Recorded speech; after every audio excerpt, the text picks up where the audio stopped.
അമ്മേശ്വരണം ദേവീശ്വരണം. ഞാനിപ്പോൾ പുതിയ റോഡ് ബീച്ചിലാണ് ഉള്ളത്. ഭരണി മഹോത്സവവുമായിട്ട് ബന്ധപ്പെട്ട് വളരെയധികം ആചാരപരമായിട്ട് കോമരങ്ങളും അതുപോലെ കാവിൽ വരുന്ന ഭക്തരും കുളിക്കാൻ വരുന്ന ഒരു സ്ഥലമാണ്. ഇവിടെ ഈ പടിഞ്ഞാറ് ഭാഗത്തായിട്ട്, അതായത് കാവിൻ്റെ പടിഞ്ഞാറ് ഭാഗത്തായിട്ട് 5 ബീച്ചുകളാണുള്ളത്. അതിൽ കാര, അതുപോലെ തന്നെ ലോറിക്കടവ്, അങ്ങനെയുള്ള പല ബീച്ചുകളുമുണ്ട്. അങ്ങനെ 5 ബീച്ചുകളിലായിട്ടാണ് ഈ ആചാരപരമായിട്ടുള്ള കുളി എന്ന് പറയുന്നത് നടക്കുന്നത്. അവിടെ കായലിൽ കുളിക്കാൻ പോവുക എന്നുള്ളതാണ് എല്ലാവരും പറയുന്നത്. പക്ഷെ അത് ബീച്ചിലാണ് കുളിക്കുന്നത്. അപ്പോൾ ഇവിടെ ഓരോ കടവിലും ദേവിയുടെ ഫോട്ടോ വെച്ച്, അതുപോലെ തന്നെ അശ്വതി നാളിൽ വൈകുന്നേരം പൂജാകർമ്മങ്ങൾ നടക്കാറുണ്ട്. അതുപോലെ തന്നെ നാളെ വെളുപ്പിന്, അതായത് ഭരണി ദിവസം എന്ന് പറയുന്ന കാവില് പ്രധാന ആചാരങ്ങളൊന്നും ഭക്തജനങ്ങൾക്കായിട്ടുള്ളത് ഇല്ല.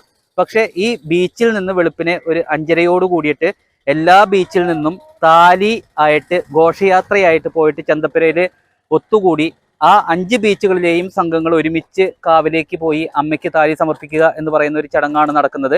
അപ്പോൾ ഇതിൻ്റെ ഐതിഹ്യം എന്താണ്, ഈ ബീച്ചിൽ വന്ന് കുളിക്കുന്നതിൻ്റെ കായൽക്കുളിയുടെ ഐതിഹ്യം എന്താണ് എന്നുള്ളത് നമുക്ക് അതിൻ്റെ ഭാരവാഹികളോട് തന്നെ ചോദിച്ച് മനസ്സിലാക്കാം. ഇവിടെയാണ് പുതിയ റോഡ് ബീച്ചുള്ളത്. ധാരാളം ഭക്തജനങ്ങൾ രാവിലെയും അതുപോലെ തന്നെ രേവതി നാളിൽ വൈകിട്ടുമായിട്ട് കുളിച്ച് പോയിട്ടുണ്ട്.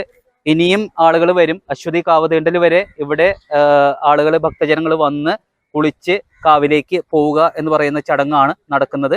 അത് ഇപ്പൊ ഞങ്ങളിപ്പോ ഇവിടെ ഇത് നടത്തിക്കൊണ്ടിരിക്കുന്ന വെച്ച് കഴിഞ്ഞാല് വർഷങ്ങളായിട്ടുള്ള പരമ്പരാഗതമായിട്ടുള്ള ചടങ്ങാണിത്. അതായത് ഈ ഭരണി ഉത്സവമായിട്ട് ഭരണിക്ക് വരുന്നവര് ദേവി പടിഞ്ഞാട്ട് തിരിഞ്ഞാണ് സാക്ഷാൽ പ്രതിഷ്ഠിച്ചിരിക്കുന്നത്. അപ്പൊ ദേവിയുടെ സാന്നിധ്യം മുഴുവനും കടലിനോടാണ്. അപ്പൊ അവിടെ വരുന്നവർ മുഴുവനും കടലിൽ വന്ന് കുളിച്ചെങ്കിലോ അതിനൊരു പുണ്യമായ ഒരു ഇത് കിട്ടുള്ളൂ. അതിന്റെ പേരിൽ തന്നെയാണ് ഈ ഉറഞ്ഞ തുള്ളി വരുന്ന കോമരങ്ങൾ മുഴുവനും ഇവിടെ വന്ന് ഉറഞ്ഞ തുള്ളി കടലിൽ മുങ്ങിയെങ്കിൽ അവർക്ക് ആ കലി അടങ്ങുള്ളൂ. പിന്നെ അതുപോലെ തന്നെ ഇപ്പോൾ നാളെ ഭരണിയാണ്. ഭരണിയുടെ ആഘോഷം എന്ന് വെച്ചാൽ ഞങ്ങളുടെ തീരദേശത്തുള്ള ധീവര സമുദായത്തിൻ്റെയാണ് കൂടുതലും. അത് 5 കടവുകളുണ്ട്.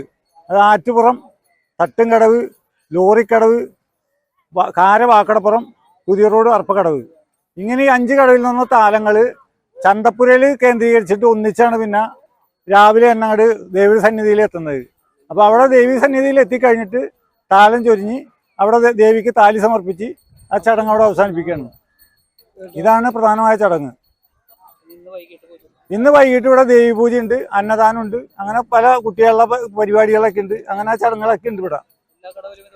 എല്ലാ ചില കടകളിലൊക്കെ ഉണ്ട്. മറ്റുള്ള കടകളിലൊക്കെ ഈ പൂജ കഴിഞ്ഞിട്ട് നാളെ താലി കൊടുക്കും മാത്രമേ ഉള്ളൂ. ഇവിടെ വിപുലമായിട്ട് ഞങ്ങൾ ആഘോഷിക്കുന്നുണ്ട്.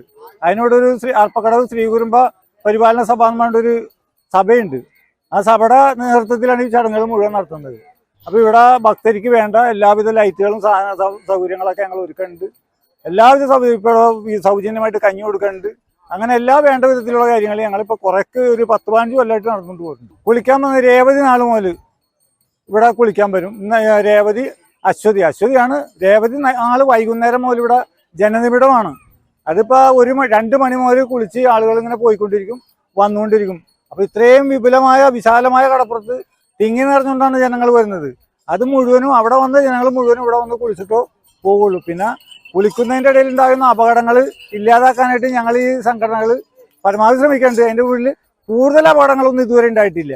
പിന്നെ പോലീസിനെ ഞങ്ങൾക്ക് ആവശ്യപ്പെട്ടിട്ട് പോലീസിൻ്റെ പ്രൊട്ടക്ഷൻ ഞങ്ങൾക്ക് ഇല്ല. കാരണം എന്താ വെച്ചാൽ ഇപ്പോൾ ഇലക്ഷനൊക്കെയാണ്, പോലീസ് അവരുടേതായ നടപടികളുമായിട്ട് പോവുകയാണ്. അപ്പം ഞങ്ങളുടെ പ്രവർത്തനം കൊണ്ട്, ദൈവാധീനം കൊണ്ടും ദേവിയുടെ അനുഗ്രഹം കൊണ്ടും ഇവിടെ അങ്ങനത്തെ അപകടങ്ങളൊന്നും ഇതുവരെ സംഭവിച്ചിട്ടില്ല. അതിൻ്റെ വലിയ ദേവിയോട് ഞങ്ങൾ